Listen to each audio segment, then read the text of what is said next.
Halo guys, rekan-rekan yang mau belajar, berjumpa dengan saya dalam program Berkat.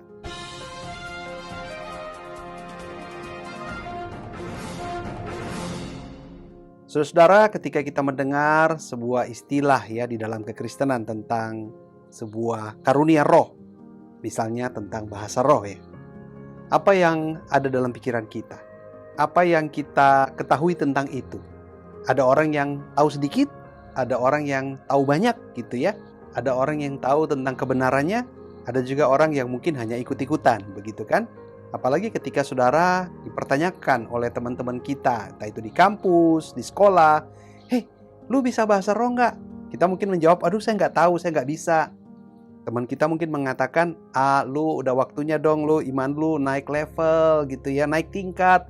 Masa segitu-gitu aja?" Dan mungkin kita malu, kita mungkin minder. Bahkan kalau sering-sering kita diucapkan kata-kata seperti itu, maka kita mungkin akan mulai belajar juga ya kan? Kita mulai belajar ikut. Kenapa? Karena kalau kita tidak mempraktekannya, kita dinilai kurang rohani, begitu kan ya? Nah, pertanyaannya, bagaimanakah bahasa roh yang sebenarnya itu? Apa yang dikatakan Alkitab?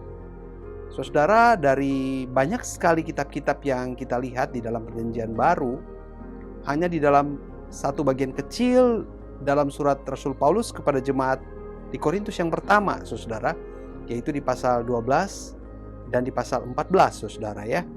Dan di dalam Roma pasal 12, Efesus pasal 4, ketika Rasul Paulus pun mengajar tentang karunia roh, justru di dalam dua surat ini Rasul Paulus tidak menyinggung satu kata pun tentang karunia bahasa roh atau bahasa lidah.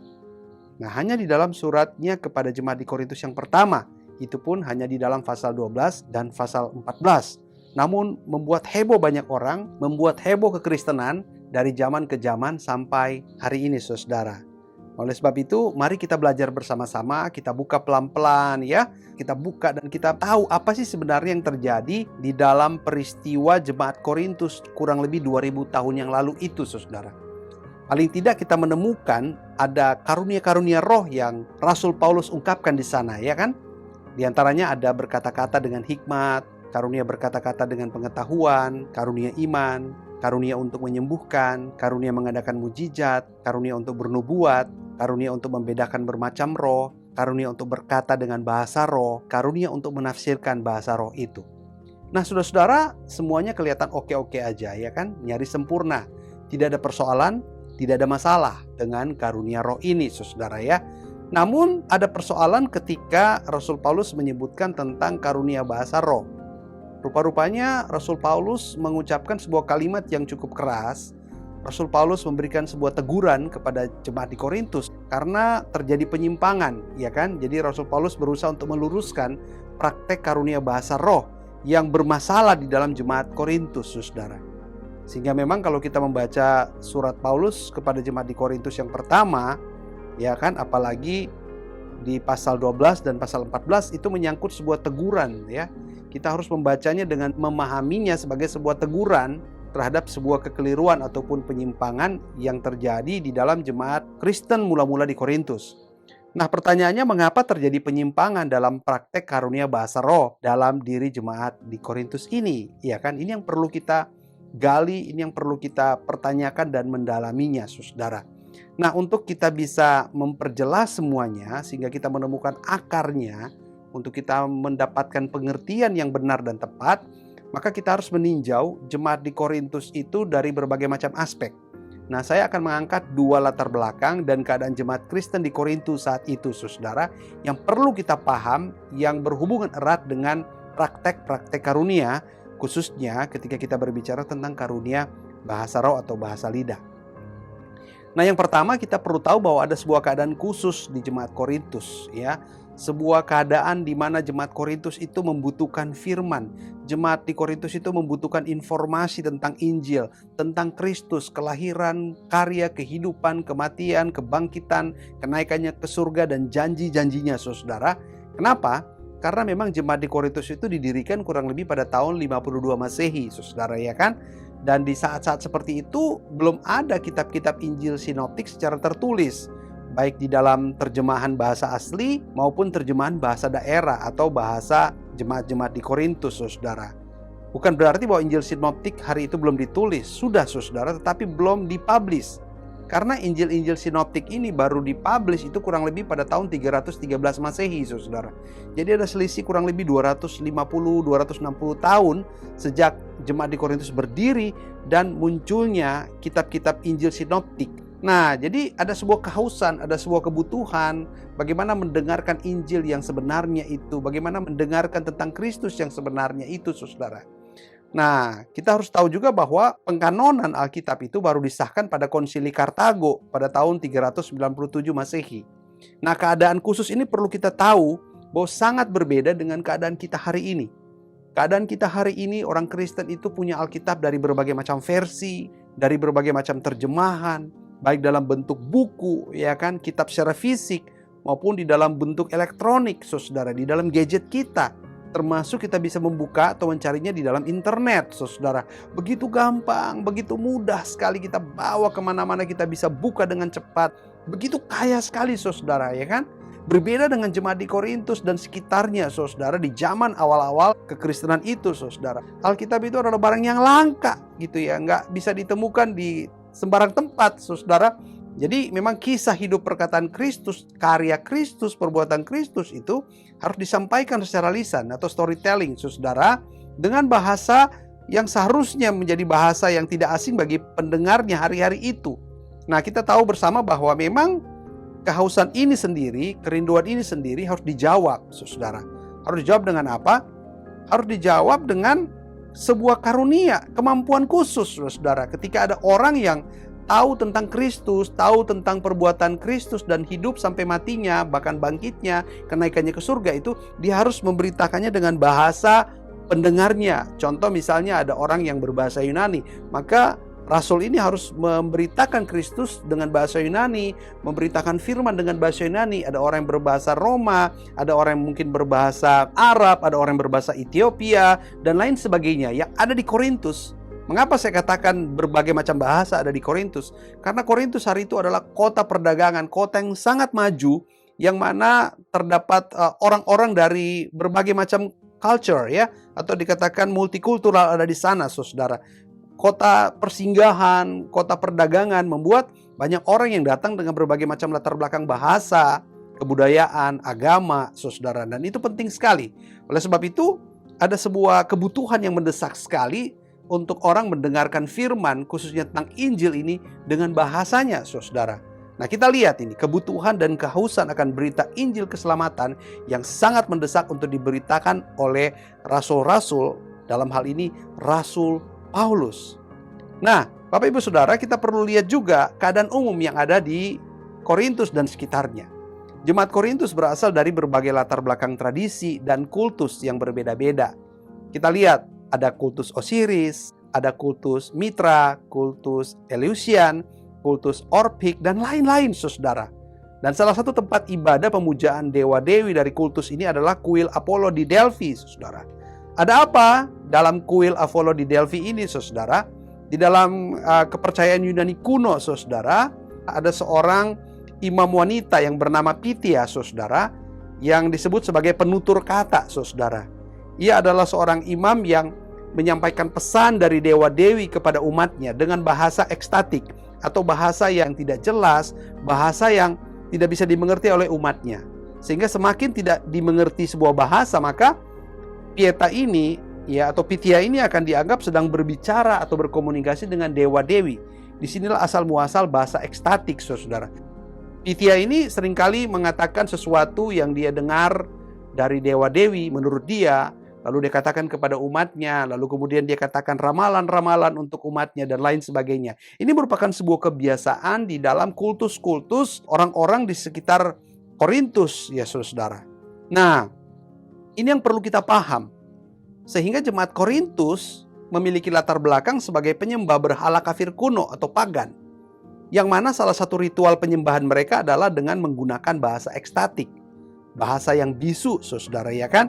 Nah, kalau kita lihat di dalam 1 Korintus 12 ayat 1-2, Rasul Paulus berkata nih, "Sekarang tentang karunia-karunia roh, aku mau saudara-saudara supaya kamu mengetahui kebenarannya." Berarti jemaat di Korintus sedang mengalami masalah nih. Mereka sedang mempraktekkan sesuatu yang tidak benar, yang tidak sesuai dengan apa yang Tuhan mau. Kamu tahu bahwa pada waktu kamu masih belum mengenal Allah, ketika mereka masih pagan, kamu tanpa berpikir ditarik kepada berhala-berhala yang bisu. Saudara, berhala-berhala yang bisu ini dapat diartikan menjadi dua. Yang pertama, karena memang berhala itu tidak bisa mengatakan sesuatu, ya, seperti benda mati, patung, ya kan, dan lain sebagainya. Tetapi dapat diartikan dengan lebih jelas lagi kepada Pitia tadi, saudara. Berhala-berhala yang bisu. Bagaimana berhala itu mengucapkan kata-kata yang tak bisa dimengerti oleh umatnya, seperti ketika orang bisu berbicara, kan? Bapak Ibu pernah mendengar orang bisu berbicara, ya kan? Tidak jelas, kata-kata yang tidak jelas. Nah, kata-kata inilah kata-kata ekstatik yang dilakukan orang-orang di sekitar Korintus, saudara-saudara. Nah, mereka melakukan itu, dan Paulus menegur mereka. Paulus mengingatkan mereka bahwa dulu mereka adalah demikian, sekarang jangan dong. Kalau dulu kalian menggunakan bahasa ekstatik, sekarang jangan, begitu loh. Nah, terdapat sebagian kelompok jemaat. Nah, ini dia, terjadi masalah di sini. Masalah semakin menegang, semakin intens ketika Paulus menegur mereka. Karena ada sebagian besar jemaat yang kedapatan mempraktekkan ritual bahasa ekstatik pagan ini, saudara. Itulah sebabnya Rasul Paulus dalam 1 Korintus 14 ayat 9 menegur mereka dengan keras. Ia berkata, demikian juga kamu yang berkata-kata dalam bahasa roh. Berarti ini sudah ada sebagian jemaat yang berbahasa roh. Tapi bahasa roh pagan, ekstatik, saudara. Bahasa yang tidak jelas, saudara. Ia katakan, jika kamu tidak mempergunakan kata-kata yang jelas, bagaimana orang dapat mengerti apa yang kamu katakan? Kata-katamu sia-sia saja kamu ucapkan di udara. Bahkan selanjutnya Paulus katakan, ada banyak, entah berapa banyak bahasa di dunia. Sekalipun demikian, tidak ada satupun di antaranya yang mempunyai bunyi yang tidak berarti. Paulus sedang mengatakan kepada mereka, hei, ada banyak bahasa. Kamu mengatakan itu bahasa mana? Kalau bahasa itu tidak ada arti, itu bahasa ekstatik. Tetapi jika aku tidak mengetahui arti bahasa itu, lanjut Paulus, aku menjadi orang asing bagi dia yang mempergunakannya, dan dia orang asing bagiku. Jadi Paulus sedang menyinggung adanya sebuah bahasa ekstatik yang masuk, berpenetrasi, masuk, menerobos, ya, sampai ke dalam jemaat. Mereka tahu bahwa ketika mereka mampu membahasakan bahasa roh, mereka itu akan dipandang sebagai orang yang lebih superior, orang yang lebih rohani, orang yang dihormati, dan orang yang dihargai. Saudara, kira-kira saya memberikan sebuah simulasi demikian, saudara, ya. Mengapa ada muncul orang-orang Kristen di Korintus yang berbahasa ekstatik, berbahasa roh yang tidak jelas itu, saudara? Kenapa, saudara? Karena Rasul Paulus sendiri ketika ia bertemu dengan orang Yunani, ketika ia mengajarkan tentang Kristus, saudara, maka ia berbahasa Yunani. Nah, seperti ini yang biru, ya kan? Berbahasa Yunani. Namun tentunya di tengah-tengah pengajarannya, di tengah-tengah pembinaannya, datanglah beberapa orang Ethiopia. Ini simulasi, saudara. Maka ketika orang Ethiopia datang, dia tidak mengerti bahasa Yunani, maka Rasul Paulus, saudara, otomatis dimampukan oleh Roh Kudus untuk berbicara dan menjelaskan dalam bahasa Ethiopia. Nah, orang Yunani mungkin bingung melihatnya. Wah, ini Rasul Paulus bicara bahasa apa ini? Bahasa yang nggak jelas nih. Kok tiba-tiba berubah? Mereka lupa ada audiens orang Ethiopia di sana. Nah, mungkin juga datang audiens orang Arab. Yang membuat Rasul Paulus pun digerakkan oleh Roh Kudus, lidahnya itu bisa mengucapkan kalimat-kalimat pengajaran dengan bahasa Arab. Ingat, belum ada Alkitab hari itu. Belum ada sumber yang bisa dibagikan kepada orang Arab, kepada orang Ethiopia, kepada orang Yunani untuk mereka belajar tentang firman. Dan orang Yunani atau beberapa orang menganggap, wah, ini Paulus sedang berbahasa ekstatik ini. Seperti persis nenek moyang kami dulu, agama pagan. Jadi ada pembenaran di sana. Ada salah tafsir atau salah sangka, salah perkiraan dalam diri jemaat-jemaat di sekitar jemaat di Korintus terhadap Rasul Paulus. Simulasinya seperti itu. Sehingga mereka mulai membuat sebuah rivalitas, membuat sebuah bahasa tandingan, begitu loh. Oh, kalau begitu kami juga punya kok, begitu kan? Saudara, kebayang nggak kalau kita membayangkan situasi seperti di dalam simulasi ini, saudara, ya kan? Nah, ini yang terjadi di dalam jemaat di Korintus, saudara. Mereka membawa itu. Nah, para imam kultus Yunani kuno telah memiliki cara untuk bersatu atau trans dengan dewa atau dewi yang disembah. Imam-imam ini merasa bahwa pita suara mereka dikendalikan untuk berbicara kepada sesembahan mereka. Dan ini adalah tanda spiritualitas super, kerohanian tertinggi menurut mereka. Inilah yang disebut dengan istilah ekstatik atau bahasa dengan ucapan yang sangat gembira dan meluap-luap, jauh dari keaslian pribadi orang yang mengucapkannya. Nah, pertanyaannya, adakah bukti ucapan gembira atau ekstatik ini dalam sejarah? Ada, saudara. Bukti paling kuno yang kita miliki adalah dari laporan Winamon, seorang pemuda yang adalah pemuja dewa Amon. Laporan yang tertanggal kira-kira 1100 tahun sebelum Masehi mengatakan bahwa ketika dia memuja Amon di kuil, dia kewalahan dalam keadaan hiruk-pikuk yang berlanjut sepanjang malam, dan dia berbicara dalam bahasa yang luar biasa. Kita tidak tahu apakah itu bahasa yang sah atau histeria agama. Tetapi yang jelas bahwa praktek bahasa roh ekstatik adalah nyata dalam dunia pagan 1100 tahun. Jadi jangan kita berpikir bahwa bahasa-bahasa ekstatik itu baru ada di dalam orang Kristen atau di abad-abad pertama Masehi. Tidak, saudara. 1100 tahun sebelum Masehi sudah ada. Bahkan Virgil menuliskan bagaimana pendeta Delos bersatu dengan dewa Apollo dan berbicara dengan bahasa ekstatik, yaitu mempraktekkan atau mengucapkan vokalisasi gembira dan mempercayainya sebagai pengalaman supranatural. Saudara, kita melihat di sini ya, baik itu keadaan khusus maupun keadaan umum atau keadaan umum maupun keadaan khusus, bahwa ada ketegangan antara kebutuhan atau kehausan akan firman keselamatan di dalam Kristus yang harus diberitakan dengan karunia bahasa lidah, dan munculnya praktek-praktek bahasa roh ekstatik pagan dalam jemaat di Korintus, saudara. Yang mungkin mereka menciplak, yang mungkin mereka itu mensejajarkan diri, yang mereka mengimitate atau mengimitasi bahasa roh yang sesungguhnya, saudara, yang diwarisi dari peristiwa kejadian Kisah Rasul 2, ketika 12 rasul itu berbicara dengan 13 bahasa. Ada bahasa Kreta, bahasa Arab, bahasa Siprus, bahasa Romawi, saudara, ya kan? Dan berbagai macam bahasa, ada 13 bahasa ketika hari Pentakosta, Roh Kudus menjamah lidah para rasul, dan mereka berbicara dengan bahasa-bahasa yang baru. Nah, ini menjadi rivalitas, ini dibawa ke dalam jemaat Korintus dan menjadi sebuah tandingan, saudara. Dan menghebohkan jemaat di sana. Sehingga orang yang berbahasa ekstatik merasa diri lebih rohani. Sedangkan orang yang tidak bisa, ini dikucilkan, saudara. Wah, terjadi pertentangan yang luar biasa di sana. Sehingga Paulus menuliskan sebuah surat teguran yang keras buat mereka. Nah, oleh sebab itu kita perlu tahu nih, sebenarnya bagaimana sih bahasa lidah atau bahasa roh yang sesungguhnya itu loh. Biar kita tidak salah kaprah, salah tebak atau salah kira begitu loh. Nah, berdasarkan bahasa Yunani yang terdapat dalam Kisah Para Rasul 2 dan bahkan dalam bacaan kita di 1 Korintus 12 dan 14, maka bahasa roh yang sesungguhnya itu adalah ini, saudara. Glosa. Glose menjadi glosolalia, saudara. Angka rujukannya itu ada 1100, saudara, yaitu angka dari Strong Concordance, termasuk angka rujukan atau nomor rujukan dari interlinear, saudara.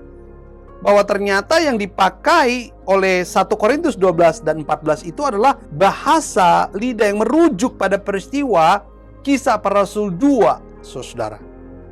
Kisah Para Rasul 2 itu merupakan peristiwa yang hanya satu kali terjadi secara masif, luar biasa besar. 3.000 orang bertobat ketika mendengarkan Injil, saudara. Rasul berbicara dengan bahasa-bahasa yang baru, bahasa yang dapat dimengerti oleh pendengarnya. Misalnya saya orang Indonesia, saya bisa mengerti para rasul itu berbicara dalam bahasa Indonesia. Karena memang mereka dikaruniai kemampuan berbahasa Indonesia. Orang Arab, orang Roma bisa mendengar dengan bahasa Arab dan bahasa Roma. Bukan karena telinga mereka yang mendengar, tapi lidah para rasul itu yang mengatakan bahasa mereka. Karena ini glosa, glose, glosolalia berbicara tentang lidah. Lidah yang menjadi subjek, bukan telinga yang jadi subjek.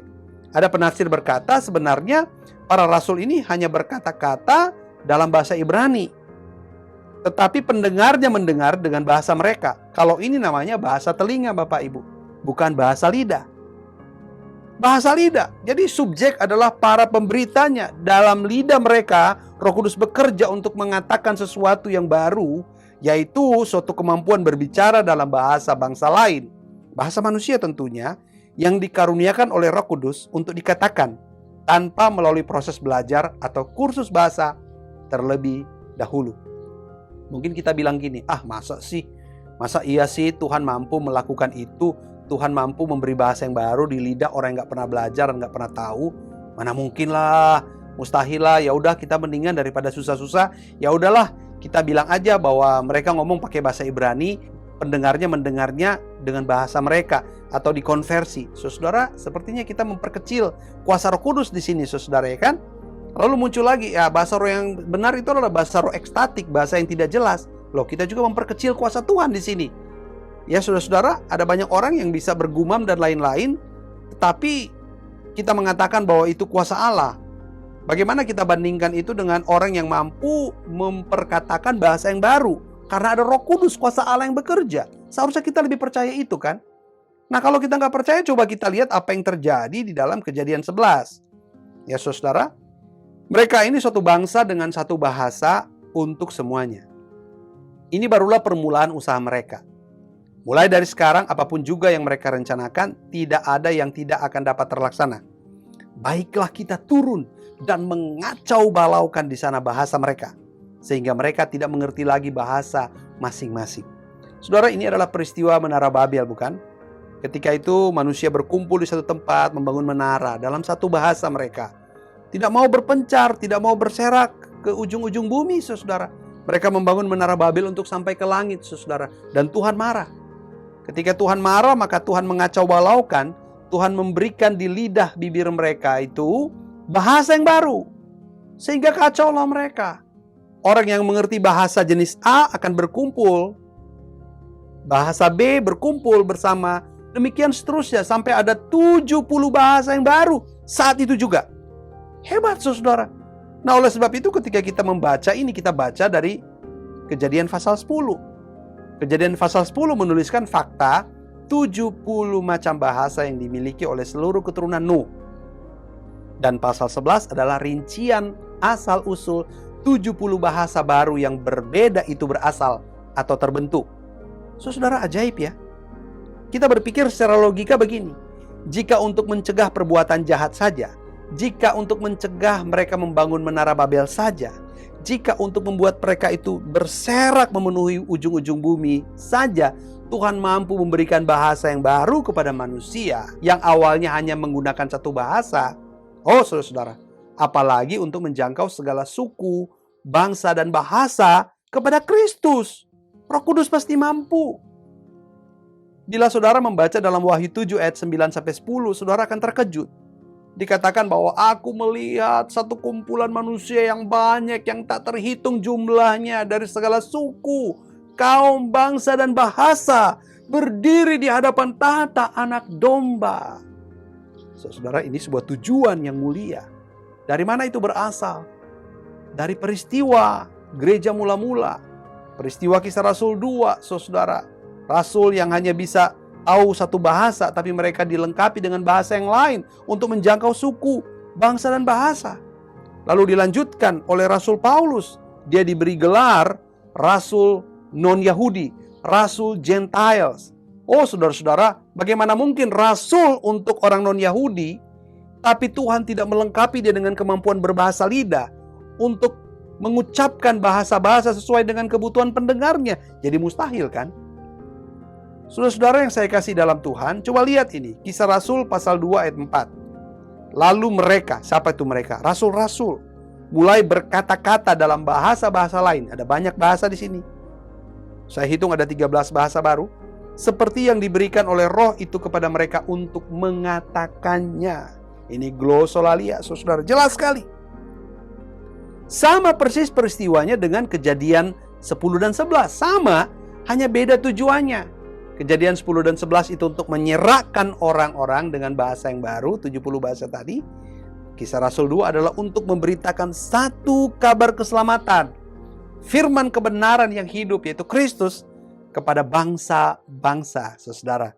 Baru kita mulai, oh iya ya, ternyata Roh Kudus itu luar biasa ya. Saudara, Rasul Paulus suka berdoa dengan karunia bahasa lidah kepada orang non-Yahudi yang sangat sering dijumpainya. Doa yang bisa dimengerti telah menancapkan Injil di hati mereka. Jelas, saudara. Ketika saya datang kepada orang berbahasa Mandarin, saya tidak bisa berbahasa Mandarin. Namun ketika saya mendoakan dia dengan doa yang begitu suci, saudara. Tiba-tiba saya berdoa dengan bahasa Mandarin kepada orang itu. Wow, pertama orang itu kagum. Hebat sekali Tuhan orang ini ya. Dia tidak bisa berbahasa Mandarin, tapi Tuhannya membuat dia mampu berbahasa Mandarin. Udah kagum dia. Dia mau dengar. Lalu isi doanya dia mengerti, kan? Dia mengerti isi doa yang penuh kasih, Tuhan Yesus yang penuh kasih, yang sudah mati buat dia, yang menyelamatkan dia, mengampuni dosa-dosanya. Tak heran, di awal-awal itu banyak orang yang percaya kepada Kristus. Kenapa? Karena mereka melihat kuasa Allah yang luar biasa melalui karunia bahasa lidah yang sejati ini, saudara. 1 Korintus 14 ayat 18-19, Rasul Paulus berkata, "Aku mengucap syukur kepada Allah bahwa aku berkata-kata dengan bahasa roh lebih daripada kamu semua. Tetapi dalam pertemuan jemaat, aku lebih suka mengucapkan 5 kata yang dapat dimengerti untuk mengajar orang lain juga, daripada beribu-ribu kata dengan bahasa roh." Sangat logis, saudara. Mengapa? Karena ketika Rasul Paulus berada di dalam sebuah perkumpulan orang yang satu bahasa, misalnya bahasa Yunani, orang yang sudah percaya Kristus, maka tidak perlu berbicara dengan bahasa lidah. Masa Rasul Paulus ketika berhadapan dengan orang Yunani yang berbahasa Yunani, lalu kemudian dia berbahasa Ethiopia, atau dia berbahasa Arab, atau dia berbahasa Latin? Kan nggak perlu, jadi aneh itu. Jadi karena hanya ada orang Yunani yang hanya mengerti bahasa Yunani, maka Paulus tidak perlu berkata-kata dalam bahasa lidah. Gak perlu kan? Gak perlu. Dia mengucapkan kata-kata yang sesuai dengan bahasa Yunani saja. Begitu, saudara-saudara. Nah, mengapa Rasul Paulus mengatakan bahwa saat berbahasa lidah harus ditafsir atau diterjemahkan? Nah, ini jelas sekali artinya, saudara. Ketika seorang tidak bisa menerjemahkannya, maka itu disebut bahasa ekstatik. Coba kita lihat gambar ini, saudara ya. Jika seorang itu berkata dalam bahasa Yunani, saudara ya kan. Misalnya dia tidak bisa berbahasa Yunani, tiba-tiba dia berbahasa Yunani, ya kan. Yesus Kristus, Deo Ios Soter. Saudara, orang pendengar yang berbahasa Yunani bisa kagum, wow, dia bisa mengajar dengan bahasaku, bahasa Yunani, saudara. Tapi masalahnya ada orang yang berbahasa Indonesia nih yang ijo nggak ngerti, saudara. Maka disitulah Roh Kudus memberi kemampuan kepada orang yang memperkatakan bahasa yang baru itu untuk menerjemahkan atau menafsirkannya. Sesimpel itu, Bapak Ibu Saudara. Ada 2 audiens di sini, audiens orang berbahasa Yunani, audiens orang berbahasa Indonesia. Yang berbahasa Yunani itu yang berwarna biru muda, yang berbahasa Indonesia itu yang berwarna hijau muda, saudara. Saudara-saudara, ketika dia berbahasa Yunani, maka orang berbahasa Indonesia nggak ngerti kan? Nah, karena orang berbahasa Indonesia tidak mengerti, maka harus ditafsirkan, harus diterjemahkan ke dalam bahasa Indonesia, sehingga dimengerti. Saudara lihat 2 orang yang di belakangnya menilai dia bisa mengajar dengan bahasa baru. Roh Kudus memang luar biasa. Saudara, mengapa Paulus mengatakan harus ditafsirkan? Karena kalau tidak bisa ditafsirkan, berarti itu bukan bahasa lidah yang sesungguhnya. Itu bahasa ekstatik, tidak bisa diuji. Ujiannya itu bisa ditafsirkan nggak? Kenapa bisa ditafsirkan? Karena bisa dimengerti. Ditafsirkan untuk siapa? Untuk audiens yang berbahasa berbeda. Nah, mungkin saudara-saudara mulai paham ya. Ada pendengar Yunani yang datang tiba-tiba, karena banyak pendatang di Korintus. Ada pendengar dari Ethiopia yang datang, ada pendengar dari Arab yang datang, atau dari beberapa tempat yang lain dengan bahasa yang lain, saudara. Nah, disinilah dibutuhkan penafsiran atau penterjemahan, saudara. Jangan sampai kita memikirkan bahwa ketika Paulus bilang harus ditafsirkan, lalu kemudian kita menyimpulkan itu bahasa yang tidak bisa dimengerti atau bahasa yang tidak jelas, atau bahasa ekstatik. Nah, ini jadi keliru. Ditafsir tidak harus bahasa yang tidak dimengerti. Justru harus bisa dimengerti supaya bisa ditafsirkan. Ditafsirkan ke bahasa pendengar atau audiens yang lain gitu loh. Kita melihat gambar ini, kita bisa mengerti dengan jelas sebenarnya, Bapak Ibu ya. Nah, saudara, kita melihat sumber yang lain, saudara. Quran dalam surat Yasin pasal 36 ayat 13-14 itu menyatakan bahwa ada 3 utusan Kristus yang memberitakan Injil di Antioquia dan beberapa kota sekitarnya dengan menggunakan bahasa setempat atau bahasa ibu. Salah satu rasul tersebut bernama Bulus. Rasul Paulus di dalam bahasa Arab itu ternyata Bulus. Jadi Quran sendiri menyaksikan bahwa Bulus atau Rasul Paulus itu memberitakan Injil dengan bahasa kota itu, bahasa orang-orang itu. Betapa kuatnya, betapa ada relasi yang kuat, saudara, antara bahasa lidah yang Paulus katakan itu dengan peristiwa di Kisah Para Rasul pasal 2, saudara. Dalam 1 Korintus 14 ayat 5, Rasul Paulus mengatakan kepada mereka yang mau berbahasa lidah seperti dirinya. Jadi ada keinginan dari jemaat untuk berbahasa lidah seperti diri Paulus. Tuh ingat latar belakang pagan mereka ya kan? bahwa berbahasa lidah yang sesungguhnya itu adalah atas kehendak roh, bukan karena kemauan manusia. Jika itu karena kemauan sendiri, maka bahasa tersebut adalah bahasa ekstatik. Itulah sebabnya Paulus bilang, aku mau supaya kamu semua berbahasa lidah. Aku mau supaya kamu semua juga berbahasa roh. Kan mau. Paulus mau kan? Tapi Paulus seolah-olah ingin berkata, tapi sayang, bahasa lidah itu karunia. Yang mana punya manfaat, punya maksud dan tujuan. Gitu loh kalau kita mau mengerti. Jadi Paulus tidak berkata, kamu semua boleh berbahasa roh. Enggak. Paulus bilang, aku mau. Paulus nggak mau sombong. Paulus tidak mau dengan gamblang mengatakan yang bisa berbahasa lidah itu cuma aku misalnya kan. Atau cuma beberapa orang, muridku yang khusus yang Tuhan karuniakan. Itulah Paulus berkata dengan halus, aku mau, aku sih mau. Tapi sayang gitu loh. Itu karunia. Oleh sebab itu kamu bernubuat saja, menyampaikan sesuatu yang menghibur, menguatkan, ya kan, memberi semangat dan lain sebagainya gitu loh. Seperti itu loh. Jadi kalau bahasa itu atas kemauan sendiri, maka bahasa tersebut adalah bahasa ekstatik. Seperti yang terjadi di jemaat Korintus yang Paulus tegur tadi. Bahasa ekstatik pagan, bahasa yang tidak jelas. Bahkan dalam 1 Korintus 14 ayat 13, Rasul Paulus menantang mereka yang memaksakan diri untuk berbahasa lidah gitu loh ya. Bahwa keaslian bahasa lidah tersebut harus dibuktikan dengan kemampuan untuk menafsir atau menerjemahkannya. Jika tidak bisa diterjemahkan, berarti bahasa tersebut adalah bahasa ekstatik, saudara. Anda lihat gambar ini. Ya kan? Ini yang berwarna ungu, ini pendengar Yunani, saudara. Beneran tuh, Yesus Kristus Deo Ios Soter. Ini yang berbahasa ungu bilang beneran tuh. Bahasa lidahnya adalah bahasa Yunani. Aku ngerti, gitu kan ya. Yang pendengar bahasa Indonesia misalnya yang hijau. Ketika mendengar ternyata wanita ini mampu menerjemahkan Yesus Kristus anak Allah, sang penyelamat. Wow, hebat benar bahasa lidah yang dia katakan. Bisa diterjemahkan. Saudara-saudara, dua orang yang di belakang itu berpendapat dan berpikir, ini bahasa lidah yang asli. Karena bahasa Yunani itu ada. Bahasa Indonesia juga ada. Yang di kiri berkata dalam hatinya, dia memang bisa berbicara dengan bahasa roh.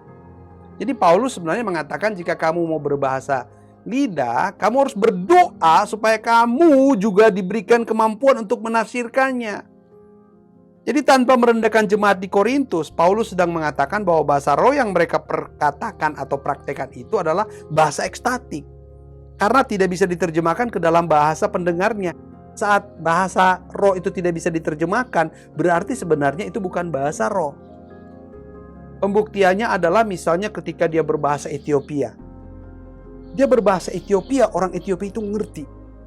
Tetapi harus diterjemahkan ke bahasa Yunani supaya orang Yunani ngerti. Nah, bagaimana ketika orang Yunani mengerti bahasa yang dia katakan sebagai bahasa Yunani, itu sudah terverifikasi bahwa bahasa roh, bahasa lidah yang dia katakan itu benar. Kenapa? Karena orang Ethiopia mengerti. Ada bahasa Ethiopia. Misalnya lagi ngobrol-ngobrol, tiba-tiba datang satu orang dari negeri antah berantah atau gimana begitu ya, yang bahkan satu orang pun di situ nggak ngerti bahasanya, nggak tahu bahwa itu ada bahasa itu. Dan orang itu memperkatakan supaya audiens yang datang itu mengerti, ya kan? Nah, ini harus diuji nih. Benar nggak itu bahasa lidah yang sejati? Dia harus bisa menafsirkannya sehingga audiens yang lain yang ada di situ mengerti. Begitu kan?